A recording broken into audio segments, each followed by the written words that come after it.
Wow, it is hot outside and it's actually gonna start raining. So I don't know what's going on with the weather, but it's been hot lately. It's summer, so I thought it's appropriate to react to you guys' RPG hot takes. Now, I did mention this in the community tab and on my Twitter to send me your hottest takes for RPGs, but thank you guys for participating and taking your time to write something. I really do appreciate it. Just know that even though I don't agree with your opinion, I still respect it 100%. And I ask you guys who are watching this video to respect their opinions as well. So here, yeah, everyone's comments here. So the first hot take is actually from my mod Jugs, and he said, ditch the medieval settings in RPGs. It's a snooze fest, and I'm not here to fall asleep while I'm playing a game. Looking at you, Skyrim, Witcher 3, and Dragon Quest. Ooh. Sci-fi, on the other hand, though, give me more of that. Alright, so I do agree and disagree at the same time. I feel like there's space for both of them. There's a lot of sci-fi games and there's a lot of medieval games. Like, we're gonna get Starfield in a few, and that's very heavy on the sci-fi. But also we got Final Fantasy 16, which is very heavy on the medieval. My thing is, if the developers want to take this in a different format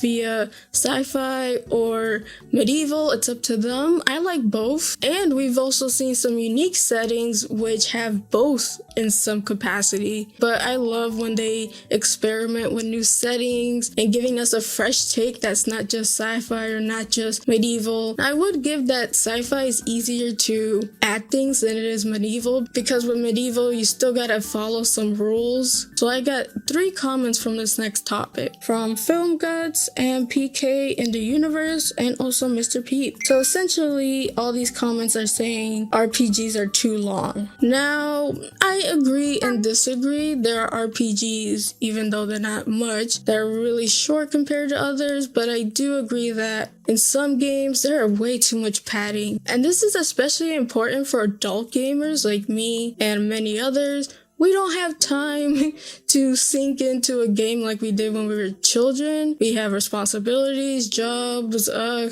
and things like that. So gaming doesn't take a priority. And I don't know about you guys, but for me, I could have done like 8 or 10 hours of a game without even pausing. But nowadays, I could only do a few hours, put it down, pick it up, and rinse and repeat.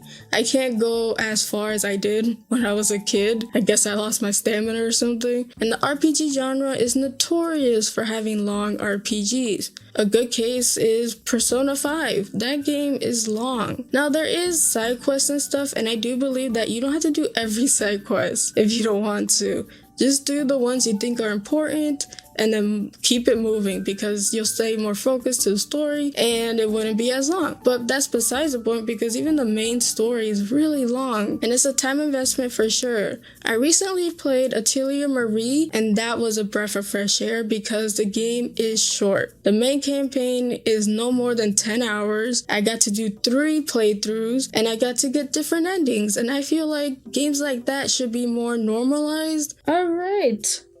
Next one is from VSeps, the homie. And he says, tactical RPGs deserve more love, but there isn't any super popular franchises solely known for that style besides Fire Emblem.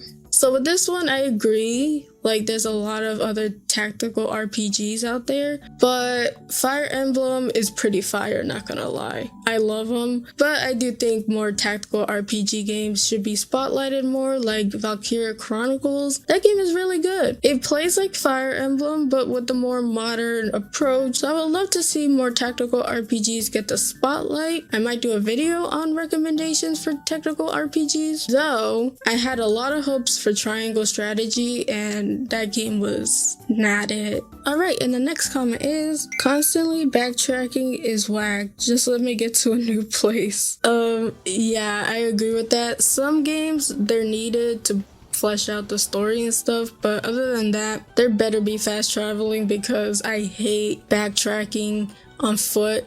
It's Oof, especially with all these open world games coming out, please make it easier to backtrack or backtrack less and just give us the new stuff. So yeah, I agree with you on that, Kendo. You the homie. On to the next comment. This is from Bad Latency 9979. And he said, people that call for RPGs to be mechanically casualized to the point of not being an RPG anymore should just stick to walking sims and adventure games. Yeah, that's a spicy one. Now, my opinion on that is not every game needs to be casualized, but I don't necessarily agree with the whole, oh, it's a casual game or you're not a gamer kind of vibe. I feel like RPGs come in a variety of shapes and sizes, and some of them are more easier to get into than others. That's why I made a video about RPGs for beginners. Not all RPGs needs to feel like a D&D campaign to make it good. And in the long run, it introduces a lot of people to the RPG genre. So I think it's a win-win. Alright, next comment. This is from the homie Dang. Lacking diversity in nature in RPG. I want to learn more via how the others tackle political agendas, hierarchies, class systems, different upbringings, etc. Yoshi P was dodging that question. Oh, that question. So what I'm taking is you want more diversity in RPGs, which I want that too. Honestly, I do. And it's pretty weird because Yoshi P, I remember the controversy before Final Fantasy 16 that they weren't gonna have people of color in the game. And at first I was like, what? Why? Like, what the heck? And then you play the game and you're like, oh, that's why. I feel like when you develop a game and you put political stuff, you have to go in 110%.